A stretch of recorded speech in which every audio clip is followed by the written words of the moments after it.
দিলীপ ঘোষ খড়গপুর সদরের প্রার্থী, শুনবো একবার তার রিয়াকশন। কিছুক্ষণ পরে তো কাউন্টিং শুরু হবে, তার আগে দিলীপ ঘোষ কি বলছেন?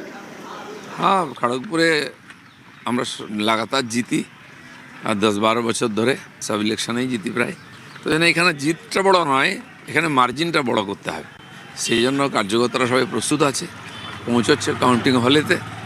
আর সেই জন্য এই 1-1.5 বছর ধরে প্রস্তুতি করেছি আমরা। খড়গপুরে ভোট এবারে ব্যাপক হয়েছে, প্রায় 30%-এর কাছাকাছি ভোট বেড়েছে।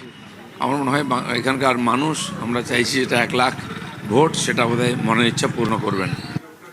কলকাতা, এই কলকাতায় বলা হতো কলকাতা হচ্ছে তৃণমূল কংগ্রেসের গড়। এই 2021 পর্যন্ত এই কলকাতার সবকটি আসনে তৃণমূল কংগ্রেসের, কিন্তু লোকসভায় দেখা গেল, বিধানসভা ভিত্তিক ফল যদি দেখতে যাই, লোকসভায় দেখা গেল বিজেপি শক্তি বাড়িয়েছে। অর্থাৎ এই 11টি আসনের মধ্যে থেকে বিধানসভা ভিত্তিক ফল যদি দেখি আমরা লোকসভার, তাহলে 2টি বিজেপির, 9টি তৃণমূলের। ভোট কি আরো বাড়াবে বিজেপি? বাড়িয়ে ফেলেছে।